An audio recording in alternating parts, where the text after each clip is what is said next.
ಎಲ್ಲರಿಗೂ ನಮಸ್ಕಾರ ರೀ. ರಿಯಾಸ್ ಕಿಚನ್ಗೆ ಸ್ವಾಗತ. ಇವತ್ತು ನೀವು ನೋಡ್ಬೋದು ರೀ, ನಾವು ಇವತ್ತೊಂದು ಮೀನು ಸಾರು. ಇದು ಪಾಂಪ್ಲೆಟ್ ಫಿಶ್ ರೀ, 1 kg ಲೆಕ್ಕದಲ್ಲಿ ತೊಗೊಂಡಿದ್ದೀನಿ. ಈ ಥರನೇ ತೆಳ್ಳಗೆ ಸ್ಲೈಸ್ ಮಾಡಿ ಕಟ್ ಮಾಡ್ಕೊಂಡಿದ್ರಿ ನೋಡ್ಬೋದು. ಇದರಲ್ಲಿ ಇವತ್ತು ಪಾಂಪ್ಲೆಟ್ ಕರಿ ಅಂದರೆ ಮೀನು ಸಾರು ಮಾಡೋಣ್ರಿ. ತುಂಬ ಟೇಸ್ಟ್ ಆಗುತ್ತೆ, ಒಳ್ಳೆ ಒಂದು ಟೇಸ್ಟ್ ಆದಂಥ ಒಂದು ಮೀನು ಸಾರು. ಇದಕ್ಕೆ ನೋಡ್ರಿ, ಇವಾಗ ನಾವು ಮಾಡೋದು ಇನ್ನೊಂದು 15 ನಿಮಿಷ ಲೆಕ್ಕಾಗಿ ನೋಡ್ರಿ. ಇದಕ್ಕೇ ಒಂಚೂರು ಮೊದಲೇ ಉಪ್ಪು, ಸ್ವಲ್ಪನೇ ಉಪ್ಪು, ತುಂಬಾ ಬೇಡ್ರಿ. ಅಂದರೆ ಇದು ಮ್ಯಾರಿನೇಟ್ ಮಾಡ್ಕೊಂಡ್ರೆ ನಮಗೆ ಚೆನ್ನಾಗಿ ಒಳ್ಳೆ ಟೇಸ್ಟ್ ಬರುತ್ತೆ. ಹಾಗಾಗಿ ಮತ್ತು ಇದಕ್ಕೊಂಚೂರು ಅರಿಶಿನ ರೀ. ನಾವು ಮೀನು ಸಾರಿಗೆ ಸ್ವಲ್ಪ ಅರಿಶಿನ ಹಾಕಬೇಕ್ರಿ, ಅಂದರೆ ಚೆನ್ನಾಗಿ ಕಲರ್ನೂ ಬರುತ್ತೆ ಮತ್ತು ಟೇಸ್ಟ್ನೂ ಇರುತ್ತೆ. ಹಾಗಾಗಿ ಸ್ವಲ್ಪ ಅರಿಶಿನವನ್ನು ಹಾಕ್ಕೊಂಡಿದ್ದೇನೆ. ಮತ್ತು ಇಲ್ಲಿ ನೋಡ್ಬೋದು, ಒಂದು ಅರ್ಧ ಲಿಂಬೆ ಹಣ್ಣನ್ನು ಸಹ ಹೆಣ್ಕೋತಾ ಇದ್ದೀನಿ ರೀ. ನಾವು ಫ್ರೈ ಮಾಡಲಿ ಸಾಂಬಾರು ಮಾಡಲಿ ಫಸ್ಟ್ ಈ ಥರನೇ ಮ್ಯಾರಿನೇಟ್ ಮಾಡ್ಕೊಂಡ್ರೆ ಮೀನು ಸಾರು ಒಳ್ಳೆಯ ಒಂದು ಟೇಸ್ಟ್ ಬರುತ್ತೆ. ಹಾಗಾಗಿ ಒಂದು ಅರ್ಧ ಲಿಂಬೆ ಹಣ್ಣು ಹೋಳನ್ನು ತೊಗೊಂಡಿದ್ದೀನಿ. ಇದನ್ನು ಈ ಥರನೇ ನಾನು ಈಗ ಮ್ಯಾರಿನೇಟ್ ಮಾಡ್ಕೊತಾ ಇದ್ದೀನಿ ರೀ. ಇವಾಗ ನೋಡ್ಬೋದು ರೀ, ನಮ್ಮದು ಮ್ಯಾರಿನೇಟ್ ಮಾಡೋದಾಗಿದೆ. ಇದು ಒಂದು 10 ರಿಂದ 15 ನಿಮಿಷ, ನಿಮಗೆ ಟೈಮ್ ಇತ್ತಂದರೆ ಒಂದು 20 ನಿಮಿಷದವರೆಗೂ ಇಟ್ಕೋಬೋದು ರೀ. 10 ನಿಮಿಷವೇ ಇಡಬೇಕು, ಅಂದರೆ ಚೆನ್ನಾಗಿದ್ದು ಉಪ್ಪು ಮತ್ತು ಹುಳಿ ಎಲ್ಲ ಚೆನ್ನಾಗಿ ಹಿಡಿಯುತ್ತೆ. ಇವಾಗ ನಾವು ಇದಕ್ಕೆ ಮಸಾಲವನ್ನು ನೋಡ್ಕೋಬೋದು ರೀ. ಒಂದು ಅರ್ಧ ತೆಂಗಿನಕಾಯಿ ಹೋಳನ್ನು ಈ ಥರ ತುರಿದು ಇಟ್ಕೊಂಡಿದ್ದೀನಿ ರೀ. ಮತ್ತು ಇಲ್ಲಿ ನೋಡ್ಬೋದು ಕೆಲವೊಂದು ಮಸಾಲ. ಇಲ್ಲಿ ಕಾಳು ಮೆಣಸು, ನಾನು 1/4 ಚಮಚದಷ್ಟು ಕಾಳು ಮೆಣಸನ್ನು ಇಟ್ಕೊಂಡಿದ್ದೀನಿ ರೀ. ಇಲ್ಲಿ 1 ಚಮಚ ಅಷ್ಟು ಜೀರಿಗೆಯನ್ನು ಇಟ್ಕೊಂಡಿದ್ದೀನಿ. ಇಲ್ಲಿ 1/4 ಚಮಚದಷ್ಟು ಮೆಂತ್ಯ ಕಾಳನ್ನು ಇಟ್ಕೊಂಡಿದ್ದೀನಿ. ಒಂದು ಸಣ್ಣದು 2 ಗಡ್ಡೆ ಬೆಳ್ಳುಳ್ಳಿ, 1 ಇಂಚು ಶುಂಠಿ, ಒಂದು 2.5 ಟೇಬಲ್ ಸ್ಪೂನ್ ಆಗುವಷ್ಟು ಧನಿಯಾ ಕಾಳನ್ನು ತೊಗೊಂಡಿದ್ದೀನಿ ರೀ. ಧನಿಯಾ ಕಾಳು ಸ್ವಲ್ಪ ಫ್ರೆಶ್ ಆಗಿರ್ಬೇಕು ನೋಡಿರಿ, ಚೆನ್ನಾಗಿ ಒಳ್ಳೆಯ ಒಂದು ಪರಿಮಳ ಬರೋಂಥದ್ದು ಇರಬೇಕು. ಇಲ್ಲಿ ನಾನು ಇದು ಖಾರಕ್ಕೆ ದೊಡ್ಡ ಸೈಜ್ನಲ್ಲಿ ಒಂದು ಒಗ್ಗರಣೆ ಹಾಕೋಕ್ಕಂತೇಳಿ ಸಣ್ಣ ಕಟ್ ಮಾಡ್ಕೊಂಡಿದ್ದೀನಿ. ಮತ್ತು ಇಲ್ಲಿ 2 ಹುಳಿ ಟೊಮೆಟೊ 4 ಸ್ಲೈಸನ್ನು ಮಾಡಿ ಈ ಥರನೇ ಇಟ್ಕೊಂಡಿದ್ದೀನಿ ರೀ. ಇದು ಒಳ್ಳೆ ಟೇಸ್ಟ್ ಕೊಡುತ್ತೆ.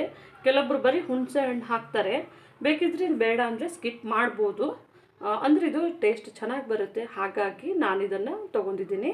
1 ಕಡ್ಡಿಯಷ್ಟು ಕರಿಬೇವು ಸೊಪ್ಪನ್ನು ತೊಗೊಂಡಿದ್ದೇನೆ. ಇದು ಹಾಕಿ ನೋಡಿ, ತುಂಬ ಒಳ್ಳೆಯ ಒಂದು ಟೇಸ್ಟ್ ಬರುತ್ತೆ.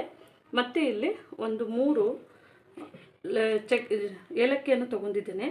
ಮತ್ತು ಇಲ್ಲಿ 1 ಇಂಚಿನಷ್ಟು ಅಷ್ಟು ಚಕ್ಕೆಯನ್ನು ತೊಗೊಂಡಿದ್ದೀನಿ ರೀ. 5 ಅಂದರೆ ಲವಂಗ ತೊಗೊಂಡಿದ್ದೀನಿ. ಇದು ಬೇಕಿದ್ರೆ ನೀವು ಇದು ಬೇಡ ಅಂತಂದರೆ ಸ್ಕಿಪ್ ಮಾಡ್ಬೋದು. ಇದರಲ್ಲಿಂತೆ ನೀವು ಒಳ್ಳೆಯ ಒಂದು ಟೇಸ್ಟ್ ಬರುತ್ತೆ. ನಾವು ಗರಂ ಮಸಾಲ ಆಯಿತು ಬೇರೆ ಯಾವುದು ಹಾಕಲ್ಲ, ನಾವು ಇಷ್ಟಷ್ಟೇ ಮಸಾಲವನ್ನು ತೊಗೊಂಡಿರೋದು. ಇವೆಲ್ಲ ನಾವು ಇವಾಗ ಇಲ್ಲಿ ನೋಡ್ಬೋದು ರೀ, ಒಂದು ಲಿಂಬೆಹಣ್ಣಿನ ಸೈಜ್ನಷ್ಟು ನಾನು ಹುಣಸೆ ರಸವನ್ನು ಈ ಥರ ನೆನೆಸಿ ಇಟ್ಕೊಂಡಿದ್ದೀನಿ, ಹುಣಸೆ ಹಣ್ಣನ್ನು. ಇವಾಗ ನಾನೊಂದು 2 ಸ್ಪೂನಷ್ಟು ಆಯಿಲ್ ಹಾಕ್ಕೊಂಡಿದ್ದೀನಿ ರೀ. ಇದರೊಳಗೆ ನಾನು ಈರುಳ್ಳಿಯನ್ನು ಚೆನ್ನಾಗಿ ಗೋಲ್ಡನ್ ಬ್ರೌನ್ ಬರೋ ತನಕ ಫ್ರೈ ಮಾಡ್ಕೊಳ್ಳೋಣ. ಇದು ಸ್ವಲ್ಪ ಫ್ರೈ ಮಾಡ್ತಾ ಇದ್ದ ಹಾಗೆ ನೋಡಿರಿ, ನಾವು ತೊಗೊಂಡಿದ್ದೆ ನೋಡಿರಿ, ಇದು ಹುಳಿ ಟೊಮೆಟೊ ಇದೆ, ತುಂಬ ಒಳ್ಳೆಯ ಒಂದು ಟೇಸ್ಟ್ ಬರುತ್ತೆ. ನೀವು ಇದನ್ನು ಹಾಕೊಂಡು ನೋಡಿರಿ, ಆವಾಗ ಗೊತ್ತಾಗುತ್ತೆ ಟೇಸ್ಟ್ ಹೆಂಗಿರುತ್ತಂತ. ಇವಾಗ ನಮ್ಮದು ಸ್ವಲ್ಪ ಗೋಲ್ಡನ್ ಬ್ರೌನ್ ಆಗಿದೆ ನೋಡ್ಬೋದು ರೀ. ಇವಾಗ ಇದಕ್ಕೆ ನೋಡಿರಿ, ನಾವು 1/4 ಸ್ಪೂನಷ್ಟು ಮೆಂತ್ಯ ಕಾಳನ್ನು ಇಟ್ಕೊಂಡಿದ್ದೆ ನೋಡಿರಿ, ಅದನ್ನು ಸಹ ಹಾಕ್ತಾಯಿದ್ದೀನಿ. ಮತ್ತು ಇದಕ್ಕೆ ನಾವು ಧನಿಯಾ ಕಾಳನ್ನು ಇಟ್ಕೊಂಡಿದ್ದೆ ನೋಡಿರಿ, ಅದನ್ನು ಸಹ ಹಾಕ್ತಾಯಿದ್ದೀನಿ. ಇದನ್ನು ಚೆನ್ನಾಗಿ ಇದರೊಟ್ಟಿಗೆ ಫ್ರೈ ಆಗಬೇಕ್ರಿ, ಅಂದರೆ ಒಳ್ಳೆಯ ಒಂದು ಮಸಾಲ ನಾವು ರೆಡಿ ಮಾಡ್ಕೋಬೇಕು. ಇವಾಗ ನೋಡ್ಬೋದು, ನಮ್ಮದು ಟೊಮೆಟೊ ಒಂದು ಸೈಡು ಫ್ರೈ ಆಗಿದೆ ರೀ. ಇವಾಗ ಇನ್ನೊಂದು ಸೈಡು ಫ್ರೈ ಮಾಡ್ಕೊತಾ ಇದ್ದೀವಿ. ಈ ಟೈಮ್ನಲ್ಲಿ ನಾವು ಕಾಳು ಮೆಣಸನ್ನು ಹಾಕ್ಕೊಳ್ಳೋಣ ಮತ್ತು ಜೀರಿಗೆಯನ್ನು ಹಾಕೊಳ್ಳೋಣ. ಇವಾಗ ಜೀರಿಗೆಯನ್ನು ಸಹ ಸೇರಿಸಣ್ರಿ. ಇದನ್ನು ಚೆನ್ನಾಗಿ ಇದ್ರ ಜೊತೆಗೇ ಸ್ವಲ್ಪ ಎಲ್ಲ ಗೋಲ್ಡನ್ ಬ್ರೌನ್ ಆಗಬೇಕು ರೀ. ಎಲ್ಲನೂ ಹಾಕಿದ್ಮೇಲೆ 1 ನಿಮಿಷಗಳ ಕಾಲ ನಾವು ಫ್ರೈ ಮಾಡಬೇಕು. ಇವಾಗ ನಾವು ಕರಿಬೇವು ಸೊಪ್ಪನ್ನು ಹಾಕೊಳ್ಳ್ರಿ. ಇದನ್ನು ಹಾಕ್ಕೊಂಡು ನಾವು ಚೆನ್ನಾಗಿ ಫ್ರೈ ಮಾಡ್ಕೋಬೇಕಾಗುತ್ತೆ. ಇವಾಗ ನಮ್ಮದೆಲ್ಲನೂ ಫ್ರೈ ಆಗಿದೆ ರೀ. ಇಷ್ಟಾದಮೇಲೆ ನಾವು ಇವಾಗ ಸ್ಟವನ್ನು ಆಫ್ ಮಾಡ್ಕೋತಾ ಇದ್ದೀನಿ. ಇವಾಗ ಆಫ್ ಮಾಡ್ಕೊಂಡಾದಮೇಲೆ ನೋಡಿರಿ, ಇದನ್ನು ಸ್ವಲ್ಪನೇ ಆರಿಸ್ಬೇಕು. ಈಗ ಲಾಸ್ಟಿಗೆ ನಾನು ಶುಂಠಿ ಮತ್ತು ಬೆಳ್ಳುಳ್ಳಿ ಇಟ್ಕೊಂಡಿದ್ದೇವಲ್ಲ ಅದನ್ನು ಹಾಕಿದ್ದೀನಿ ರೀ.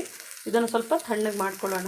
ಇವಾಗ ಮತ್ತೆ ನಾವು ಆಯಿಲನ್ನು ಬಿಸಿ ಮಾಡ್ಕೊಂಡಿದ್ದೀವಿ ರೀ. ಇದಕ್ಕೆ ಬ್ಯಾಡಗಿ ಮೆಣಸಿನ್ಕಾಯಿ ಒಂದು 8ರಿಂದ 10 ಬ್ಯಾಡಗಿ ಮೆಣಸಿನ್ಕಾಯಿಯನ್ನು ಹಾಕ್ಕೊಂಡಿದ್ದೀನಿ. ಇದನ್ನು ಸ್ವಲ್ಪ ಫ್ರೈ ಮಾಡ್ಕೋಬೇಕ್ರಿ ಎಣ್ಣೆ ಒಳಗೆ. ಇವಾಗ ನಮ್ಮದು ಇದು ಫ್ರೈ ಆಗಿದೆ ರೀ. ನಾನಿವಾಗ ಸ್ಟವನ್ನು ಆಫ್ ಮಾಡ್ಕೋತಾ ಇದ್ದೇನೆ. ಇವಾಗ ಇದು ಸ್ವಲ್ಪ ತಣ್ಣಗಾಗಬೇಕು. ಇದಕ್ಕೆ ಒಂದು ಸ್ವಲ್ಪ ನಾವು ಕಾಯಿ ತುರಿಯನ್ನು ಹಾಕಿ ಆರಿಸಿದ ಮೇಲೆ ಸ್ವಲ್ಪ ಬಿಸಿ ಇರ್ತದೆ ನೋಡಿರಿ, ಅವಾಗೆ ಫ್ರೈ ಮಾಡ್ಕೊಂಡ್ರೆ ಸಾಕು. ಇವಾಗ ನಾವು ಮಿಕ್ಸಿ ಜಾರಿಗೆ ಮೆಣಸಿನ್ಕಾಯಿ ಹಾಕ್ಕೊಂಡಿದ್ದೇವೆ ರೀ. ಇದನ್ನು ಹಾಕ್ಕೊಳ್ಳೋಣ. ರುಬ್ಬಿದೆಲ್ಲ ನಾವು ಮಸಾಲೆಯನ್ನು ರುಬ್ಬಿ ಹಾಕ್ಕೊಳ್ಳೋಣ. ಇದನ್ನು ಇವಾಗ ಇದಕ್ಕೆ ಹಾಕ್ಕೋತಾ ಇದ್ದೀವಿ ರೀ. ನಾವು ಮಿಕ್ಸಿ ಮಾಡ್ಕೊಳ್ಳೋಣ. ಇವಾಗ ಈ ಮಸಾಲೆಗೆ ನೋಡಿರಿ ನಾವು ಕಾಯಿ ತುರಿಯನ್ನು ಸಹ ಸೇರಿಸೋಣ. ಇವಾಗ ಇದಕ್ಕೆ ನೋಡಿರಿ ನಾವು ಒಂದು ಅರ್ಧ ಟೀ ಸ್ಪೂನಷ್ಟು ಉಪ್ಪು ಮತ್ತು ಒಂದು ಸ್ವಲ್ಪನೇ ಇದು ಹಾಕ್ಕೊಳ್ಳೋಣ, ಅರಿಶಿನ ಪುಡಿಯನ್ನು ಹಾಕ್ಕೊಳ್ಳೋಣ. ಅಂದರೆ ಟೇಸ್ಟ್ ಚೆನ್ನಾಗಿ ಬರುತ್ತೆ ರೀ.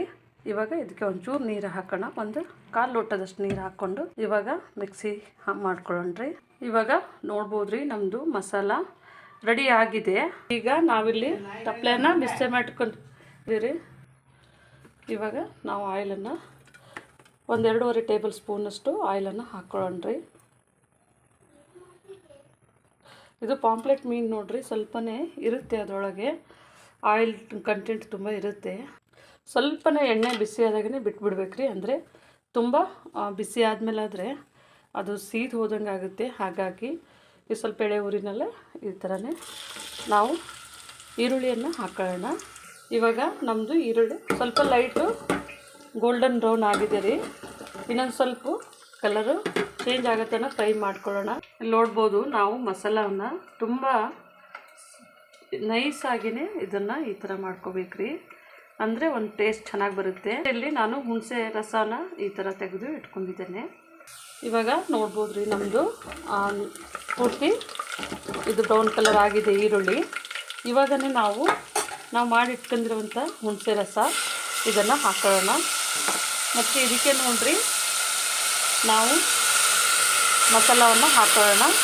ಇದನ್ನು ಚೆನ್ನಾಗಿ ನಾವು ಬಾಡಿಸ್ಕೋಬೇಕಾಗತ್ತೆ ರೀ. ಅಂದರೆ ಒಳ್ಳೆ ಒಂದು ಟೇಸ್ಟ್ ಬರುತ್ತೆ. ಇದು ಹುಳಿ ಜೊತೆಗೆ ಸ್ವಲ್ಪ ಉಪ್ಪು ಕಡಿಮೆ ಅನಿಸಿದೆ, ಹಾಗಾಗಿ ಇದರೊಳಗೆ ಒಟ್ಟು ಉಪ್ಪು ಹುಳಿ ಒಂಚೂರು ಚೆನ್ನಾಗಿ ಬೆರಿಬೇಕು ರೀ. ಇದ್ರ ಜೊತೆಗೆ ಚೆನ್ನಾಗಿ ಈ ಥರ ಮಿಕ್ಸ್ ಮಾಡ್ಕೊಂಡು ಕುದಿಸ್ಬೇಕಾಗುತ್ತೆ. ಒಂಚೂರು ನೀರು ಹಾಕೊಳ್ಳೋಣ. ಇವಾಗ ನೋಡಿರಿ ಸ್ವಲ್ಪನೇ ನಮ್ಮದು ಇದು ಮಸಾಲ ಬೆಂದಿದೆ ಇದರೊಳಗೆ. ಇವಾಗ ನಾವು ಸ್ವಲ್ಪನೇ ಇದಕ್ಕೆ ನೀರನ್ನು ಸೇರಿಸ್ಕೊಳ್ಳೋಣ ರೀ.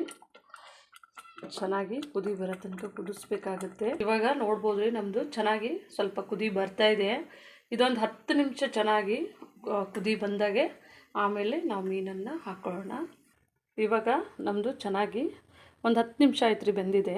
ಇದಕ್ಕೆ ಇವಾಗ ನಾವು ಮ್ಯಾರಿನೇಟ್ ಮಾಡಿ ಇಟ್ಕೊಂಡಿದ್ದೆ ನೋಡಿರಿ ಫಿಶನ್ನು ಹಾಕೋತಾ ಇದ್ದೀವಿ. ಫಸ್ಟಿಗೆ ತಲೆಯನ್ನು ಹಾಕಿ ಅದು ಬೆಂದಾದಮೇಲೆ ಸ್ವಲ್ಪ ಹೊತ್ತು ಆಮೇಲೆ ನಾವು ಇದನ್ನು ಒಂದೊಂದಾಗಿಯೇ ಮೀನು ಪೀಸ್ಗಳನ್ನು ಈ ಥರನೇ ಇಟ್ಕೊತ ಹೋಗೋಣ್ರಿ. ಚೆನ್ನಾಗಿ ಇದನ್ನು ಒಂದು 5 ನಿಮಿಷ ಬೇಯಿಸಿದ್ರೆ ಸಾಕು. ಇವಾಗ ನಾವು ಎಲ್ಲವನ್ನು ಹಾಕೊಂಡಾಗಿದೆ ಇದು ಮೀನು ರೀ. ನೋಡ್ಬೋದು ಹೀಗೇ ನಾವು ಸ್ವಲ್ಪನೇ ತುಂಬ ಕೈ ಆಡಿಸ್ಬಾರ್ದು ರೀ. ಇದು ಹಾಗೇ ಬೇಯಲಿಕ್ಕೆ ಬಿಡಬೇಕಾಗುತ್ತೆ. ನಾನು ಒಂದು ಟೀ ಸ್ಪೂನು ಹಾಕಿದ್ದೀನಿ ಅವಾಗೆ.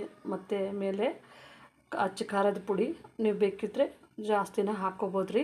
ನಾವು ಬ್ಯಾಡಗಿ ಮೆಣಸಿನ್ಕಾಯಿ ಹಾಕಿದ್ರೂ ಅಚ್ಚ ಖಾರದ ಪುಡಿ ಸ್ವಲ್ಪ ಹಾಕೇಬೇಕು ಖಾರಕ್ಕೆ ಅಂಥೇಳಿ, ಅದು ಚೆನ್ನಾಗಿರುತ್ತೆ. ನಂದು ವಿಡಿಯೋ ಸ್ಕಿಪ್ ಆಗಿದೆ, ನಾನು ಮುಂಚೆನೇ ಇವಾಗ ಹಾಕಿದ್ದೀನಿ. ಮುಂಚೆ ಕುದಿಬೇಕಾದ್ರೆ ಮೇಲೆ ಹಾಕೊಂಡ್ರೆ ಚೆನ್ನಾಗಿರುತ್ತೆ ಟೇಸ್ಟು. ಇವಾಗ ನೋಡ್ಬೋದು ರೀ ನಮ್ಮದು 10 ನಿಮಿಷ ಆಗಿದೆ. ತುಂಬ ಇದು ಕೈ ಆಡಿಸ್ಬಾರ್ದ್ರಿ. ಅಂದರೆ ಸ್ವಲ್ಪನೇ ಸೈಡ್ಲಿಂತ ಈ ಥರ ಮಾಡಿದ್ರೆ ಸಾಕು. ಅಂದರೆ ಚೆನ್ನಾಗಿ ನಮ್ಮದು ಟೇಸ್ಟ್ ಆದಂಥ ಮೀನು ಸಾರು ರೆಡಿ ಆಗುತ್ತೆ. ಇವಾಗ ನಮ್ಮದು ರೆಡಿ ಆಗಿದೆ ರೀ ಮೀನು ಸಾರು. ಇವಾಗ ನಾನು ಆಫ್ ಮಾಡ್ತಾ ಇದ್ದೇನೆ. ನೋಡ್ಬೋದು ನಮ್ಮದು ಸಾರು ಚೆನ್ನಾಗಿ ಕುದ್ದಿದೆ. ನೋಡ್ಬೋದು ರೀ ಸೈಡೆಲ್ಲ ಎಣ್ಣೆ ಬಿಟ್ಕೊಂಡಿದೆ. ನೋಡ್ಬೋದು ರೀ ನಮ್ಮದು ಸಾರು ರೆಡಿಯಾಗಿದೆ. ತುಂಬ ರುಚಿಯಾಗಿರುತ್ತೆ. ನೀವು ಮನೆಯಲ್ಲಿ ಒಂದು ಸತಿ ಟ್ರೈ ಮಾಡಿ ನೋಡಿ. ನಮ್ಮ ಚಾನಲನ್ನು ಸಬ್ಸ್ಕ್ರೈಬ್ ಮಾಡಿ, ಲೈಕ್ ಮಾಡಿ, ಶೇರ್ ಮಾಡಿ. ನಮ್ಮ ವಿಡಿಯೋನ ನೋಡಿದ್ದಕ್ಕಾಗಿ ಧನ್ಯವಾದಗಳು.